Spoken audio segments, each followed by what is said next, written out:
नमस्कार, स्वागत है आपका एबीपी गंगा में। मैं अवधेश। बुलेटिन की शुरुआत करते हैं बड़ी खबर के साथ। बाराबंकी से बड़ी खबर है, जहां पर पेड़ में रस्सी से बांधकर दो युवकों की बुरी तरीके से पिटाई हुई है। दोनों युवकों को तालिबानी सजा देने का वीडियो सामने आया है। आप देखिए किस तरीके से दोनों को पेड़ से पूरी तरीके से बांध दिया गया है। छेड़खानी के आरोप में पेड़ में बांधकर पिटाई की गई। नगर कोतवाली के नूरपुर के रहने वाले हैं दोनों आरोपी युवक। नगर कोतवाली थाना क्षेत्र के खसपरिया गांव की ये पूरी घटना है। तो देखिए किस बुरी तरीके से उनको पीटा जा रहा है। गांव के तमाम लोग मौजूद हैं। बाराबंकी की तस्वीरें हैं, जहां पर हैवानियत की हदों को पार किया गया। पेड़ में रस्सी से बांधकर दो युवकों की पिटाई की गई है। सतीश हमारे साथ जुड़ गए। सतीश, ये बताइए कि ये दोनों कौन हैं और क्या इन पर आरोप था और कुछ कार्रवाई हो रही क्या? देखिए, ये मामला जो है ये नगर कोतवाली क्षेत्र का खसपरिया गांव है, वहीं का यह घटना है जहां का वीडियो वायरल हो रहा है। पेड़ में जो है ये दोनों नाबालिग बच्चे हैं, जैसा कि उम्र से दिख रहा है। अभी इस मामले पे जो है पुलिस के आला अधिकारी ने भी जो है इसका संज्ञान लिया है और कार्रवाई करने की बात कही है।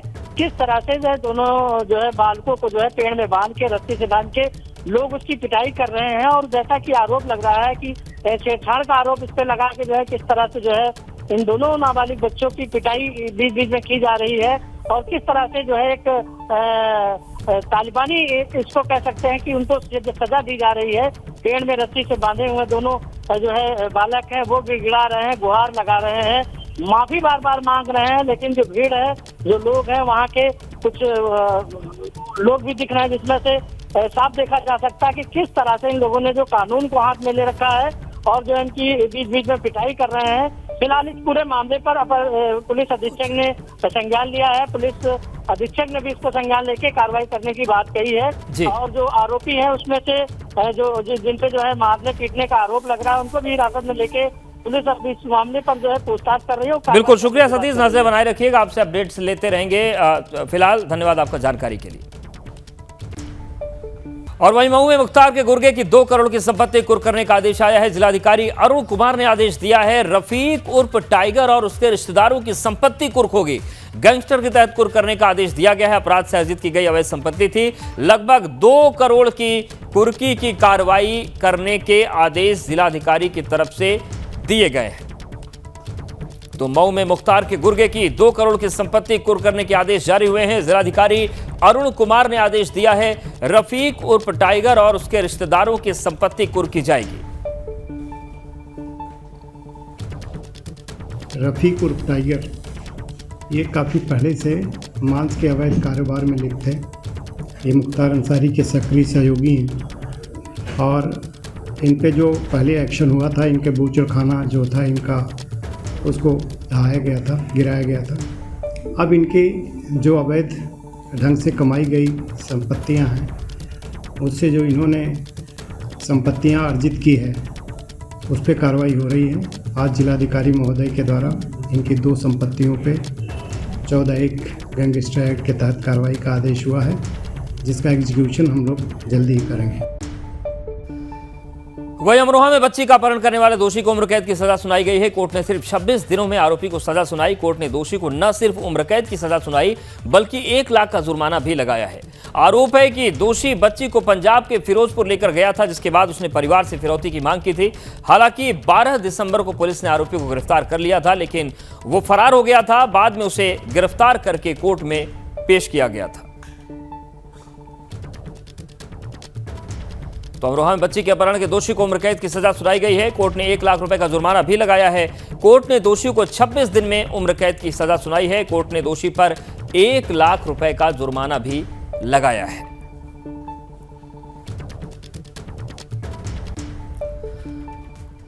आगरा में लॉरेंस बिश्नोई गैंग के 3 शूटर गिरफ्तार किए गए हैं। जयपुर के व्यापारी से 1 करोड़ की रंगदारी मांगी थी। रंगदारी नहीं देने पर अपराधियों ने फायरिंग कर दी। राजस्थान पुलिस से बचने के लिए आगरा में छुपे थे बदमाश। सिद्धू मूसेवाला हत्याकांड से चर्चा में आया था Lawrence Bishnoi gang. Lawrence Bishnoi gang के शूटर जयप्रकाश उर्फ जेपी को गिरफ्तार किया गया है। प्रदीप शुक्ला उर्फ बाबा शुक्ला और ऋषभ उर्फ यशचंद्र की भी गिरफ्तारी की गई है। तो जयपुर का व्यापारी थी, उससे रंगदारी मांगी गई थी। और आगरा से लॉरेंस बिश्नोई गैंग के 3 शूटर गिरफ्तार किए गए हैं। जयपुर के व्यापारी से रंगदारी 1 करोड़ की मांगी गई थी। रंगदारी नहीं देने पर अपराधियों से फायरिंग की गई थी।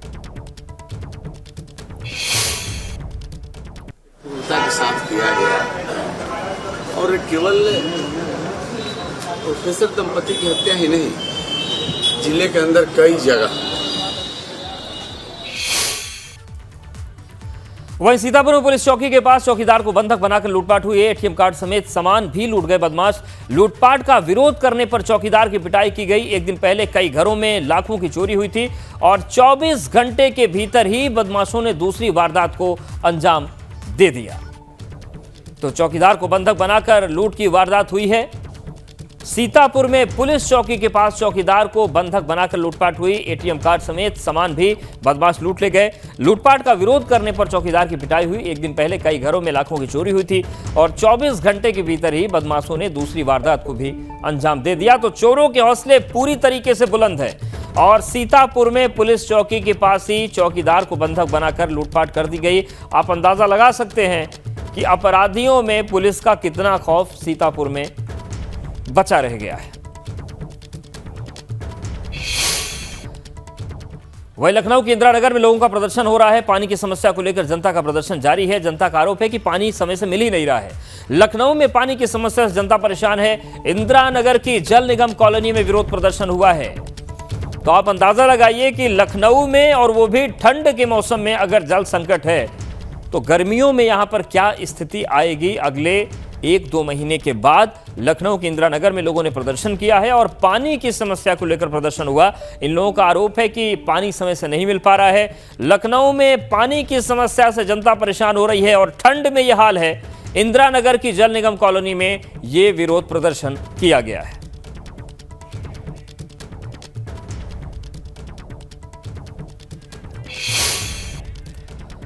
और हल्द्वानी के बनभूलपुरा क्षेत्र में एक दिन पहले अतिक्रमण हटाने का विरोध करने पर पुलिस ने 205 लोगों के खिलाफ केस दर्ज किया। बनभूलपुरा क्षेत्र के गली 8 और 12 में छापेमारी के दौरान 2 बड़े अवैध निर्माण पकड़े गए थे, जिन्हें हटाने के विरोध में लोगों ने हंगामा कर दिया।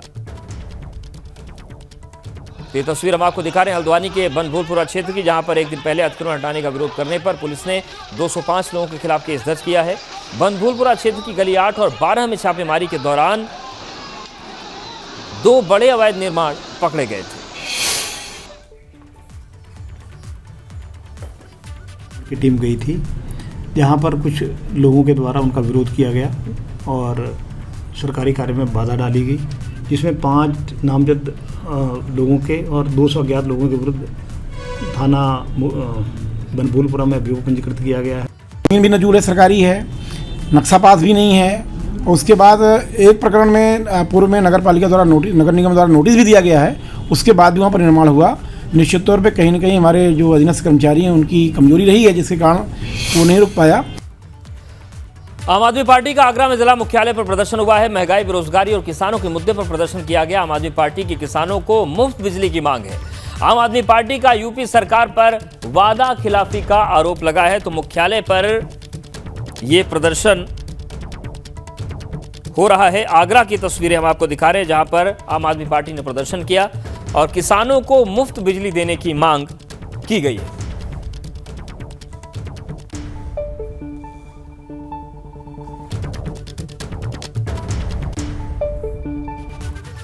वहीं झांसी में बिजली की दरों को लेकर आम आदमी पार्टी का प्रदर्शन हुआ। हाथ में तख्तियां लेकर आप कार्यकर्ताओं ने प्रदर्शन किया। आम आदमी पार्टी की किसानों को फिर बिजली देने की मांग रही और झांसी में भी आम आदमी पार्टी ने बिजली के मुद्दे पर प्रदर्शन किया है। तो एक तस्वीर आगरा की थी और दूसरी तस्वीर है झांसी की, जहां पर बिजली फ्री देने की मांग की गई और यहां पर भी आम आदमी पार्टी ने प्रदर्शन किया।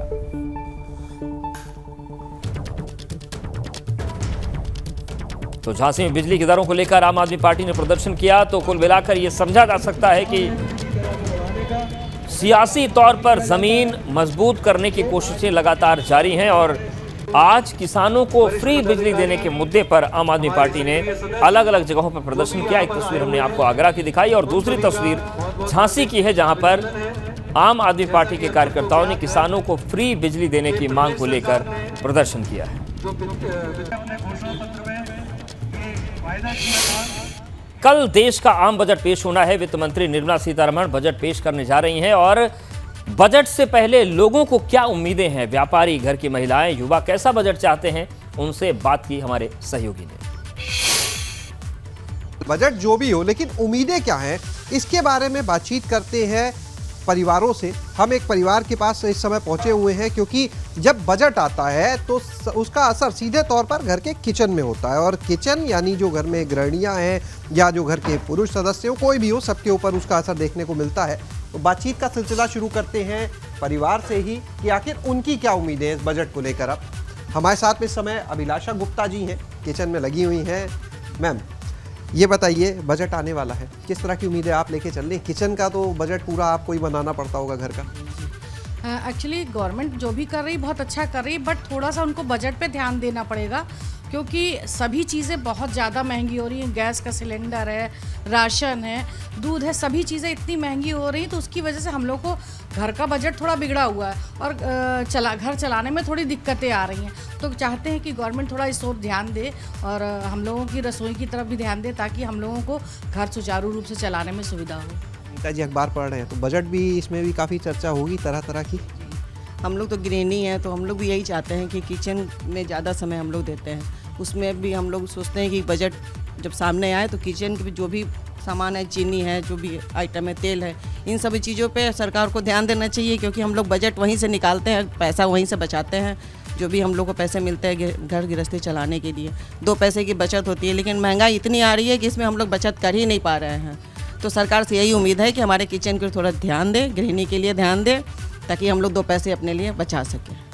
संजय जी, ये बताइए किस तरह से आप लोग की उम्मीदें हैं, क्योंकि आप तो एक परिवार के सदस्य तो हैं, अपने परिवार को तो देख रहे हैं, लेकिन व्यापारी नेता भी हैं, तो दोनों पहलू से जानना चाहेंगे। देखिए, अगर परिवार के रूप में देखें तो निश्चित रूप से सभी चीज़ें से बहुत महंगी हैं, चाहे बच्चों की पढ़ाई हो, चाहे दवाई हो और चाहे किचन का सामान हो।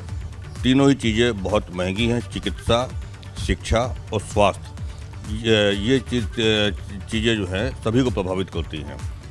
ऐसी स्थिति में सरकार सभी क्षेत्रों पर ध्यान लगाए और लोगों का जो जीवन है वो थोड़ा आसान हो सके। ये बताइए, आप तो आईटी सेक्टर से भी जुड़ गए और स्टार्टअप से भी जुड़ गए। सरकार तो पिछले अगर बजट की बात करें, स्टार्टअप के लिए हर बार कुछ ना कुछ ऐलान होता है। तो इस बार आप क्या उम्मीद कर रहे हो, स्टार्टअप के लिहाज से भी और अपनी इंडस्ट्री के लिए? इस बार मैं ये उम्मीद कर रहा हूँ कि जैसे हमारा जो टैक्स स्लैब है, उसमें जो हमारा जो सेविंग है, जो टैक्स सेविंग है, वो काफ़ी कम है।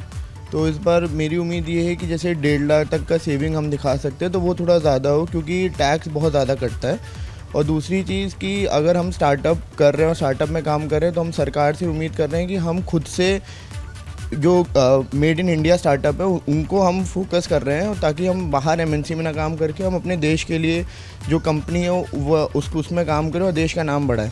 तो ये सारी चीज़ें, उम्मीदें लेके बैठे हुए हैं सभी लोग, लेकिन देखना होगा कि इसमें से कितनी उम्मीदें इस बार के बजट में पूरी होंगी। कैमरा सहयोगी हरिओम के साथ शैलेश अरोरा, एबीपी गंगा, लखनऊ। शिवनगरी काशी के युवा भी कल पेश होने वाले बजट को लेकर काफी उत्साहित है। हमारे संवाददाता नीतीश पांडे ने ऐसे कुछ युवाओं से बातचीत की, सुनवाते हैं आपको। बजट से छात्रों को खास तौर पे उम्मीदें हैं। हम इस वक्त बीएचयू में हैं और ये बीएचयू के छात्र, और इन्हें उम्मीद है। उम्मीद क्या है ये इनसे जान लेते हैं। सबसे पहले चक्रपाणी जी, इस बजट से कितनी उम्मीद और किस तरह की उम्मीद? देखिए, छात्र होने के नाते कहीं ना कहीं ये मन में विचार रहता है कि जब भी सरकार बजट को पेश करे तो आम जनमानस को ध्यान में रखते हुए पेश करे, छात्रों को ध्यान में रखते हुए पेश करे। आपका क्या मत है, जो बजट है कितनी उम्मीद और किस तरह? देखिए, जैसे इस समय देश में जो नई शिक्षा नीति आई है उसमें शिक्षा का भारतीयकरण पे जोर दिया गया है। तो भारतीयकरण के साथ साथ कहीं ना कहीं छात्रों को सब्सिडी की भी आवश्यकता है। मेस में जो खाना 40 रुपये मिलता था, जो 100 रुपये 80 रुपये हो गया है। तो कहीं ना कहीं छात्र जो है, छात्र का कोई माई बाप नहीं होता, छात्र का माई बाप सरकार ही होती है। क्योंकि स्कॉलरशिप की भी व्यवस्था उचित दर पे करनी चाहिए, क्योंकि लगातार कंटिन्यू हर प्रतिवर्ष तो भी बढ़ती रहती हैं फीसें। वो तो भी सरकारी कॉलेज हो या प्राइवेट कॉलेज हो, दोनों की लगभग फीसें बढ़ती रहती हैं। आधुनिकता से जुड़े भी, इसके लिए भी कुछ खास होना चाहिए। बिल्कुल, ऐसे हम लोग देखें तो कोरोना महामारी के बाद ये पहला वर्ष होने जा रहा है कि जब युवा उठ करके घर से एक अच्छा वातावरण मिल रहा है कि सब लोग कॉलेज स्कूल में जा रहे हैं। तो शिक्षा मूल है, पहनावा भोजन तो ठीक है, लेकिन शिक्षा यदि रहेगा तो बाकी जगह भी हम कॉम्प्रोमाइज़ कर सकते हैं। आपको कितनी उम्मीदें, क्योंकि पूरी तरह से आप आधुनिकता से एकदम जमे हुए दिखाई दे रहे हैं, तो क्या लगता है किन किन चीज़ों में आप रियायत की उम्मीद रखते हैं? मैं इसी में रियायत रखता हूँ कि जॉब जो है होनी चाहिए, जॉब ऑफर होना चाहिए, जैसे कि अभी हमारे भैया जी हैं, उन्होंने अभी एक एग्ज़ाम दिया था, उसका वो भी अभी जो एग्ज़ाम क्लियर नहीं हुआ है। बहुत सारे एग्ज़ाम्स हैं जो पेंडिंग में पड़े हुए हैं। तो इस हिसाब से सरकार से यही उम्मीद होगी कि जो है कि ऑफ़र निकाले जॉब के, और जॉब का ऑफ़र निकालते हुए उसको जल्दी से क्लियर कराएं, लोगों को, युवाओं को जॉब दें। और देखना ये होगा कि सरकार का बजट इन छात्रों की उम्मीदों पर कितना खरा उतरता है। कैमरामैन विशेष के साथ नीतीश कुमार पांडे, एबीपी गंगा, वाराणसी। लखनऊ में सरोजिनी नगर विधायक राजेश्वर सिंह ने सरोजिनी नगर स्पोर्ट्स लीग में बतौर मुख्य अतिथि शामिल हुए। इस दौरान बास्केटबॉल टूर्नामेंट का फाइनल मुकाबला हुआ। टूर्नामेंट का फाइनल मुकाबला एसकेडी वृंदावन स्कूल और टीपीएस एलडीको स्कूल के बीच खेला गया। विधायक राजेश्वर सिंह और पूर्व क्रिकेटर आरपी सिंह ने दोनों टीमों के खिलाड़ियों को उत्साहवर्धन किया। विधायक डॉक्टर राजेश्वर सिंह ने खेल प्रतिभाओं को निखारने, उनको बेहतरीन मंच प्रदान करने के उद्देश्य से लगातार वो काम में लगे हुए हैं।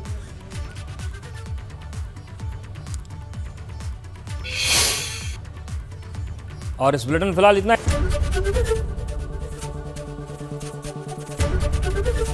एबीपी गंगा, खबर आपकी, जुबान आपकी।